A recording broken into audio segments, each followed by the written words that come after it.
Library जाया करता, लेकिन समाचार पत्र पत्रिकाओं अथवा पुस्तकों का अवलोकन करने के लिए नहीं। अजी पुस्तकों को तो हाथ न लगाने की मैंने कसम खा रखी थी। जिस दिन गजट में अपना नाम देखा, ठीक उसी दिन मिल और कैट को उठाकर ताक पर रख दिया।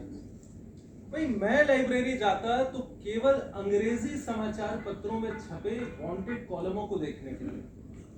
जीवन यात्रा की फिक्र सर पे सवार थी। मेरे दादा या परदादा ने गदर के दिनों में किसी अंग्रेज को बचाया होता, अथवा अगर हम कहीं के जमींदार होते तो कहीं नॉमिनेशन के लिए उद्योग करता। लेकिन अफसोस, ऐसी कोई सिफारिश मुझे हासिल न थी। कितनी बड़ी विडंबना है कि कुत्ते, बिल्लियों और मोटरों की लोगों को आवश्यकता है, लेकिन एक बीए पास का कोई पुरसहाल तक न था। महीनों इसी तरह एड़ियां रगड़ते, जूटते, चटकाते गुजर गए।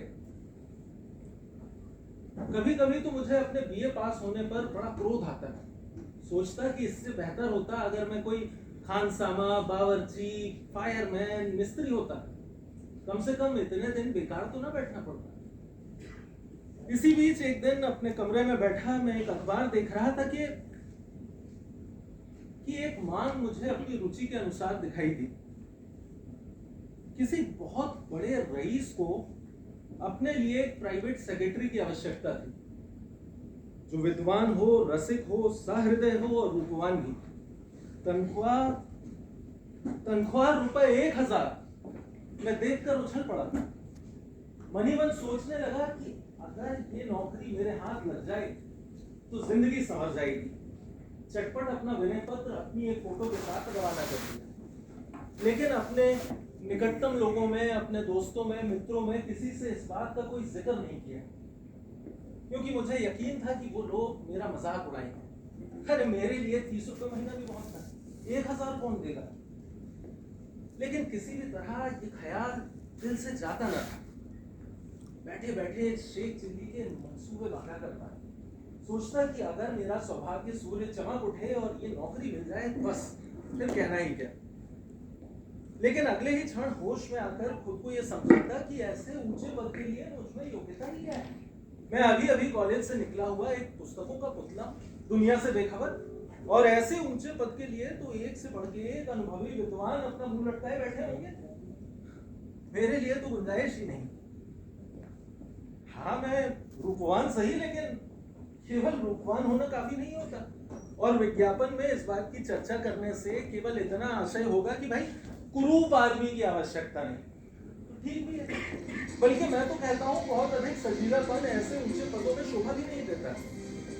मझोली कदकाठी, बड़ी सी तोंद, जाते हुए बाल और गौरवपूर्ण वाक्य शैली ऐसे उच्च पदाधिकारियों के मुख्य लक्षण हैं, और मुझमें इनमें से एक भी मयस्सर न था। इसी आशा और भय के बीच एक सप्ताह गुजर गया और अब मैं पूरी तरह निराश हो गया।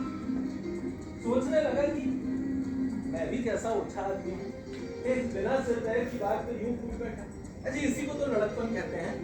हो न हो ये किसी ने आजकल के पढ़े लिखे समाज की लोगों की मूर्खता का परिचय लेने के लिए स्वांग रचा है, और मुझे देखिए मैं इसमें इतना कुछ हो गया। लेकिन 8वें ही दिन प्रातःकाल तार के चपरासी की आहट हुई। मैं भाग के बाहर गया। काका, ओ काका, अरे कोई तार है क्या? देखा तो मेरे नाम का तार था। उसमें लिखा था स्वीकार है शीतराव ऐशकर। लेकिन ये सुख संवाद पाकर मुझे उतनी प्रसन्नता न हुई जितनी की उम्मीद थी। बहुत देर वहीं खड़ा रहा, किसी तरह विश्वास न आता था। फिर लगा कि जरूर ये किसी ने शरारत की है। सोचा कि कोई बुझाएगा नहीं, एक उल्टा तार दे देता हूँ कि साहब 1 महीने की तनख्वाह भेज दीजिए एडवांस, आप ही आप सारी कलई खुल जाएगी। लेकिन अगले ही पल ख्याल आया कि क्या मालूम, अगर सौभाग्य सूर्य सचमुच चमक रहा होगा तो मेरी इस उद्दंडता से बना बनाया खेल बिगड़ जाएगा। सोचा चलो छोड़ो, इस तिलिस्म को खोल ही डालते हैं, जिंदगी में ये घटना भी यादगार रहेगी। बस इसी निश्चय के साथ उल्टे तार से अपने वहां आने की खबर दे दी। और सीधा पहुंचा रेलवे स्टेशन। वहां जाकर टाइम टेबल में इस जगह का वृतांत पढ़ा, ऐशगढ़। वृतांत बड़े विस्तार के साथ दिया था। लिखा था कि जगह अति रमणीय है, दृश्य मनोरम है, किंतु साथ ही ये भी लिखा था कि जलवायु कुछ हानिकर हो सकती है।